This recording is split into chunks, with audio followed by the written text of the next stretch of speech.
She texted from the plane that she upgraded to first class using my card. I canceled her return ticket and blocked her. She got stranded in a foreign country with no money.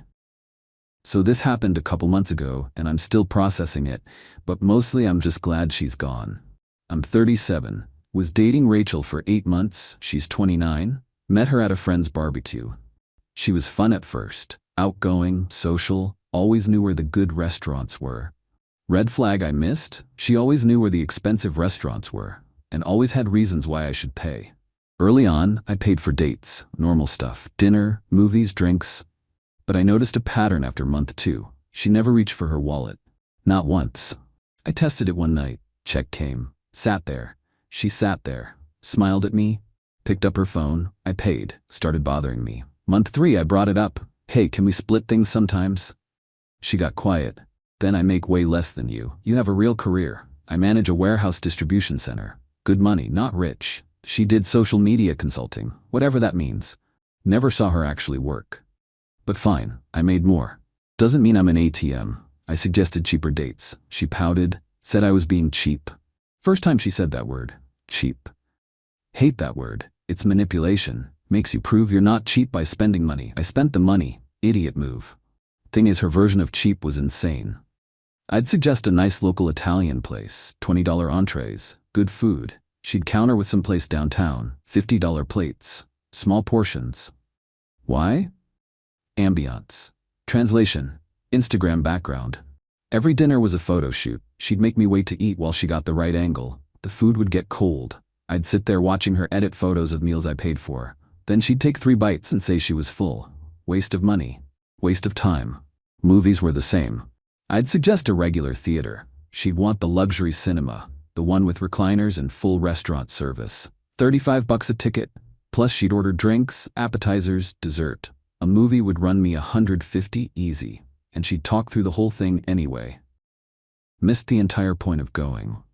Month 4, her car needed maintenance, oil change, brake pads. Shop quoted her $600. She called me crying, I can't afford this. My credit cards are maxed. I need my car for work, can you help? I helped, paid the $600. She promised to pay me back, never did. 2 weeks later, she had new designer sunglasses, $300 pair. I saw the Instagram post. Treated myself, she wrote. Yeah, because I paid your car bill. Month 5, things escalated. Her birthday. She wanted to go to this resort upstate, spa, fancy dinners, the whole thing. Cost me $2,000 for the weekend. She posted everything on Instagram, my gift, my treats, my money, her content. I felt used but told myself I was being paranoid. Week after her birthday, my buddy Jake got married. I brought Rachel. She complained about the venue. Not upscale enough. Complained about the food. Complained about the open bar only having mid-shelf liquor. Embarrassed me in front of my friends. I should have ended it there. Month 6, she started hinting about a trip. Wouldn't it be amazing to go to Barcelona? Paris? Rome? I love Europe. Don't you? I did study abroad once. Every hint came with puppy dog eyes and a hand on my arm. I'm not stupid. I knew what she wanted. Me to fund her European vacation. I said maybe next year. She got cold, stopped texting as much, stopped coming over, obvious play, withholding attention until I gave her what she wanted. Childish. But here's the thing, it was working. I missed her, hated that I missed her. She came back around after a week, all smiles, affectionate again. I knew I'd been played but couldn't prove it. Month 7, she brought up Barcelona again. We should go. It'll be so good for us. Couples trip, reconnect, romance. She'd done research, found a great hotel, sent me the link. €400 a night, for 5 nights, plus flights, plus food, plus everything else. Looking at 5,000 easy. I hesitated. She cried, real tears, said she felt like I didn't value her, didn't value us. All her friends' boyfriends took them on trips, why wouldn't I? What did that say about how I felt? I caved, booked the trip, flights, hotel, everything. She was ecstatic, best girlfriend ever for 3 days, then back to normal. Should have seen it. Week before the trip, month 8 now, we had a fight. Small thing. She wanted to add an extra day to Barcelona. I said no, I couldn't get more time off work. She said I cared more about work than her. I said that's not fair. She said a lot of things aren't fair, like her funding her own vacation because I'm too cheap to treat her properly. There it was, funding her own vacation. This was her vacation. I was the wallet. I almost canceled then. Almost. But the trip was paid for, flights non-refundable, hotel prepaid. I'd lose everything, so I figured I'd go, have whatever vacation I could, then end things when we got back. Day of the flight, 3 weeks ago now, we met at the airport. I'd flown plenty, knew the drill. Check-in, security, gate, easy.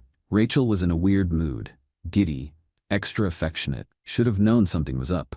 We checked our bags, I'd booked economy. I'm not flying first class to Europe on a vacation I already didn't want to pay for. Rachel knew this. We discussed it. She said she was fine with economy. Lied, obviously.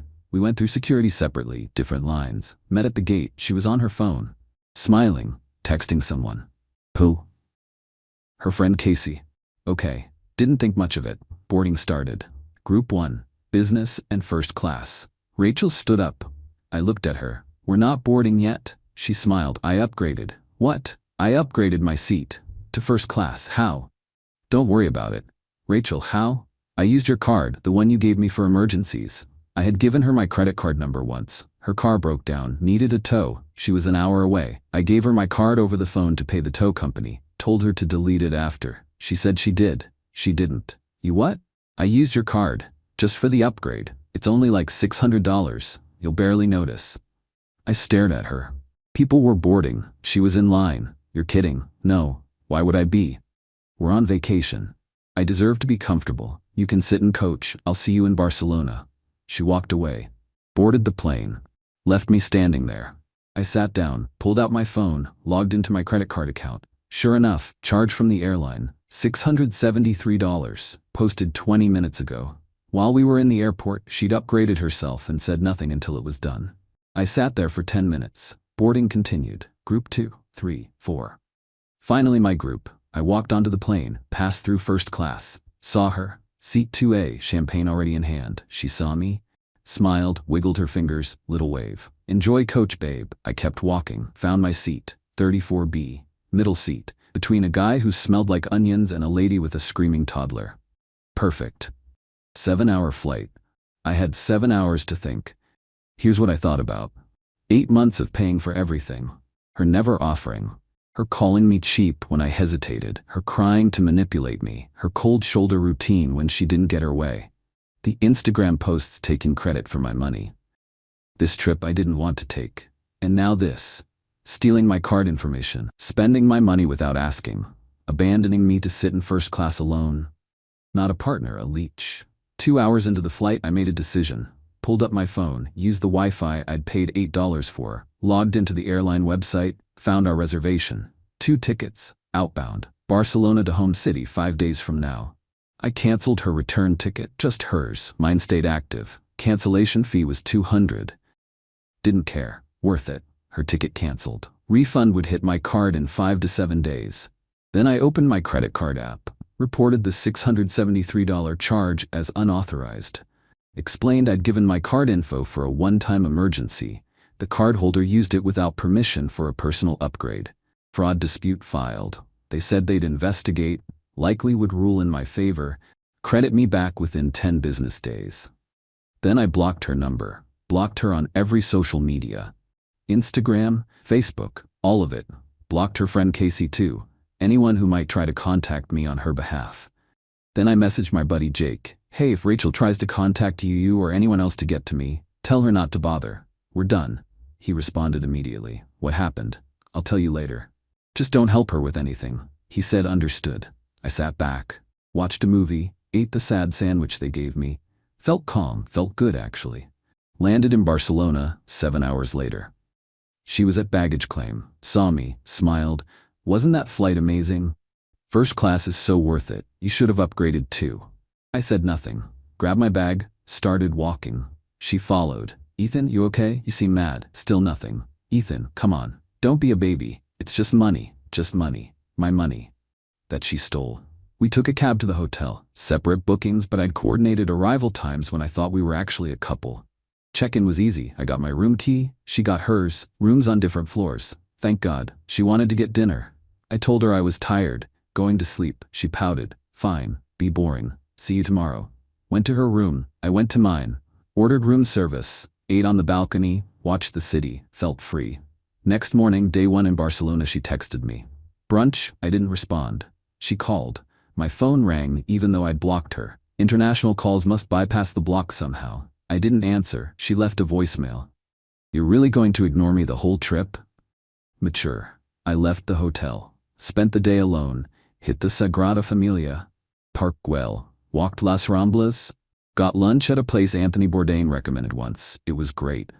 No complaints about the menu, no demands to go somewhere pricier. Just me in Barcelona. Sagrada Familia blew my mind. I'm not religious, but that building, the way light came through the stained glass, the columns that look like trees. I stood there for an hour, just looking, taking it in, no one rushing me, no one saying they were bored and wanted to leave, just me and architecture. Park Güell was packed with tourists, but I didn't care. Walked the whole thing, the mosaic benches, the dragon fountain, the view of the city from the top, sat on a bench, ate gelato, watched people, couples taking selfies, families with kids, solo travelers like me, everyone just existing. It was peaceful. Lunch was at this tiny place in Elborn, hole in the wall, 6 tables. The owner didn't speak English. I pointed at what someone else was eating. He brought it out, some kind of fish stew, crusty bread, local wine, cost me 12 euros, best meal of the trip, no performance, no photos, just food. She texted throughout the day. Where are you? Why are you ignoring me? This is ridiculous. We're supposed to be on vacation together. By evening, she was angry. You're being an asshole. I get you're mad about the upgrade, but get over it. It's done. I didn't respond to any of it. Day 2, same thing. Ignored her. Explored the city, hit museums, had tapas, drank vermouth, lived my life. She kept texting, angrier each time. Fine. Be a child. I'll enjoy Barcelona without you. Good luck with that, using what money, I thought. Day 3, she figured out something was wrong. Got a text. Why did the hotel just try to charge my card for room service? Apparently they batch the charges. I have your card on file for everything. Hotel told me the card was declined for my charges. What's going on? See, I'd paid for her hotel room up front, but incidentals, room service, minibar, those charged to a card on file. She'd given them my card when she checked in. I'd called the hotel day 1. Told them to remove my card from her reservation. Any charges, they could take to her own card. They said no problem. Must have taken them until day 3 to actually run the charges. Her card got declined apparently. She had no money. I didn't respond. Another text an hour later. Ethan, seriously, something's wrong with my card. Can you come fix this? No response. Then, I know you're seeing these. Stop being petty. This isn't funny. Day 4, one day before our scheduled return flight. She'd been quiet all morning. Then a call. I answered this time. Wanted to hear this. Where have you been? Enjoying Barcelona. Without you on purpose or on purpose. You're serious right now. Very. After everything I do for you. What do you do for me, Rachel? I'm with you, aren't I? That's what you do. Exist and look pretty? I take care of myself, I work, I pay my bills. You're arm candy who spends my money. She lost it. Screaming through the phone, I knew you were just a selfish asshole, using me, leading me on. You begged me to come on this trip. I told you Barcelona multiple times. You pushed, and you stole my credit card information to upgrade yourself to first class. That was for both of us. You wouldn't upgrade. So what you steal from me, it's not stealing. We're together. Yeah, we were, we're done. I'm done. This trip is over. For you anyway. What does that mean? Check your return flight. What did you do? I canceled your ticket. You what? Day of our outbound flight, while I was sitting in 34B next to a screaming toddler. You canceled my flight home? Your flight home. Mine's still active. I leave tomorrow. You're insane. You're broke. In a foreign country, with no return flight. Good luck. I hung up, blocked the number again. Knew it probably wouldn't stop her from calling, but I did it anyway. She tried calling 20 more times, all blocked. Texts came through on some app that bypassed the block. WhatsApp maybe. They were frantic. You can't do this. I'm stranded. I have no money. You have to fix this. I don't have to do anything. Please. I'm sorry. I'll pay you back. No, you won't. Ethan, please. We can talk about this. Nothing to talk about. I'm begging you. Beg someone else. Then Casey started texting from a different number than the one I'd blocked. Ethan, this is Casey. Rachel's freaking out. You need to help her. No, I don't. She's stuck in Spain with no way home. And? That's dangerous. So she should have thought about that before stealing from me. You're really gonna leave her there? Yep. That's messed up. So is fraud. Figure it out yourselves. I blocked that number too. Day 5. My flight home. I checked out of the hotel, grabbed breakfast, took my time. Flight wasn't until evening. I did one last walk through the Gothic Quarter, bought some gifts for Jake and a few other friends. Sat at a cafe, had cortado, read a book, got a text from an unknown number. This is Rachel. I'm at the American consulate. They said you're my emergency contact. You need to wire me money for a flight home. I deleted it, didn't respond. Another unknown number an hour later. It's me again, please. I'm scared. The consulate can only do so much. I need money for a ticket. My parents won't help. My cards are maxed. Please. Deleted. A third number. Fine, don't help. But know you're leaving me in a dangerous situation. Anything that happens is on you. I responded to that one.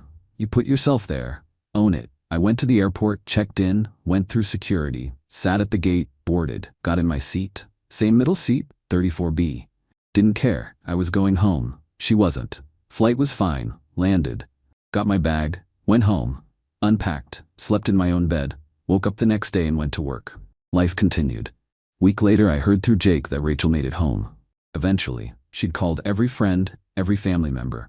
Her parents finally caved, wired her money for a flight, but they booked her on the cheapest option. Multiple layovers. Took her 2 days to get home. She'd had to sleep in the London Heathrow airport for 12 hours during a layover. Jake said she was furious, broke, embarrassed, telling everyone I was abusive and controlling. Jake asked what really happened. I told him everything. The 8 months of pain, the manipulation, the stolen card, the upgrade. He laughed, said I should have done it sooner. I agreed. Got a letter in the mail 10 days after I got back from Rachel's parents, demanding I reimburse them for the flight they bought her, $1,200. Said I'd acted irresponsibly and put their daughter in danger. They expected payment within 30 days or they'd pursue legal action. I didn't respond. Consulted a lawyer just in case. He laughed too. They have no case. She's an adult. You're not married. You didn't maroon her. She had options. She chose to use your card without permission. That's theft. They can't sue you for refusing to fix her mistakes. Send me the letter. I'll keep it on file. If they actually file, we'll deal with it. They won't. He was right. Never heard from them again. Credit card company ruled in my favor on the dispute. Credited me the $673. Fraud confirmed. I should have reported her to the police, honestly. Didn't. Just wanted her gone. Rachel tried to contact me a few more times. Different numbers, emails, even showed up at my work once. Security escorted her out. I'd warned them she might try. They were ready. She screamed at me from the parking lot. You ruined my life. You owe me. I said nothing. Went back inside. Never saw her again. Month later, mutual friend told me Rachel was dating some new guy. Some finance bro with money. Apparently she told him I was crazy, jealous, possessive, wouldn't let her have any freedom. He believed her. For now, give it a few months. He'll learn. I started dating someone new about 2 months after Barcelona. Met her at a gym. She's a nurse, works hard, pays for herself. Insists on splitting everything, refuses to let me pay all the time, says she's not a charity case. Refreshing doesn't begin to cover it. First date, coffee. Check came. She grabbed it. I said I got it. She said no, we're splitting. Insisted. We split it. $3.20 each. She pulled out exact change. That small gesture meant everything. Showed me she wasn't looking for a provider, just a partner. Second date, dinner, mid-range place, nothing fancy. She suggested it, said she'd heard good things. We ate, talked, laughed. Check came. She didn't look at me, didn't wait for me to reach. Just pulled out her card. I said, let me get this one. She said, okay, but I'm getting the next one. And she did. Next date, she paid. Whole thing. Wouldn't let me contribute. Said it was her turn. That's how it should work. Back and forth.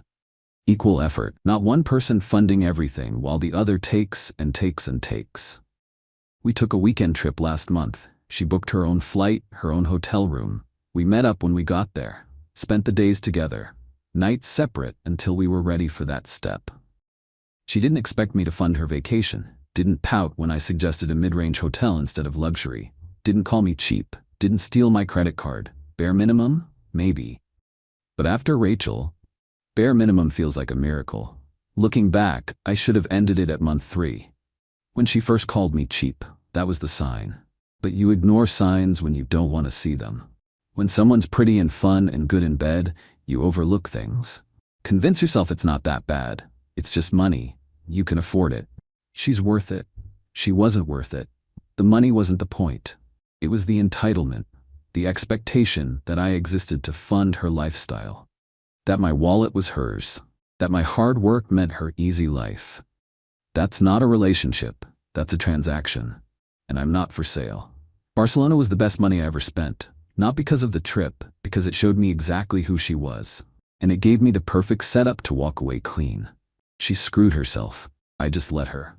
People say I went too far. Leaving her stranded was cruel. Maybe. But she made choices. She stole my card info. She spent my money without asking. She treated me like garbage and expected me to smile and pay for it. Actions have consequences. Hers caught up with her in Spain. I don't feel guilty, not even a little. She's alive. She made it home. She's fine. Just broke and embarrassed. She'll recover. She'll find another guy to leech off. And maybe she'll think twice before stealing from him. Probably not. But that's his problem. Me? I'm good. Better than good. I'm free. Free from the constant drain on my wallet and my patience. Free from someone who saw me as a resource instead of a person. Free from the manipulation and the guilt trips and the pouting. Worth every penny of those canceled tickets. Rachel texted me one final time about 3 months ago. Different number again. I miss you. Can we talk? I responded. No. She said, I've changed. I'm in therapy. Working on myself. I want to make things right. I said, good for you. Do it for the next guy. She said, there's no one else like you. I said, I know. That's why you're texting. Blocked the number. Haven't heard from her since. Don't expect to. And if I do, block and move on. Simple. That's it. That's the story. Girl used me for money, stole from me one too many times, got left in Spain with no way home, had to beg her parents for help. I went home, got my money back, and started dating someone who treats me like a person. No regrets, not one. She wanted first class. She got first class. For 7 hours. Then she got reality. And reality doesn't serve champagne. Sometimes the best revenge is just letting someone deal with the mess they made. I didn't strand her. She stranded herself. I just stopped cleaning up after her. And honestly, sitting in that middle seat in economy, watching her live it up in first class on my dime, that was the moment I realized I was done being used. Some people need a wake-up call. Hers came at baggage claim in Barcelona when she realized I wasn't going to keep funding her life. Life's too short to be someone's ATM. Learned that lesson. Won't forget it. Here's what I wish someone had told me at month 1. When someone shows you who they are, believe them. Rachel showed me she was a user from the start. Never paid, never offered, always expected. I ignored it, made excuses. She makes less. She had a hard childhood. She's just used to being taken care of. All garbage. Adults pay their own way. Adults contribute. Adults don't steal credit card information and commit fraud. I stayed because she was pretty. Because the physical part was good. Because my friends thought she was cool. Shallow reasons. Stupid reasons. But reasons that kept me around 8 months longer than I should have been there. The Barcelona thing was a gift. Sounds weird, but it was. She forced my hand. Made it so clear what she was that I couldn't ignore it anymore. If she'd been smarter, kept her theft subtle, I might have stayed another year. 2 years. Maybe even married her. Dodged a bullet doesn't cover it. Dodged a missile. Now I know what to look for. Red flags I'll never ignore again. Someone who doesn't offer to pay. Ever. Someone who pouts when you suggest cheaper options. Someone who uses words like cheap to manipulate you. Someone who posts your money on social media like it's theirs. Someone who keeps financial score but only counts what you haven't given them. Never what they haven't contributed. Those people exist. Plenty of them. They're looking for someone to use. Don't be that someone.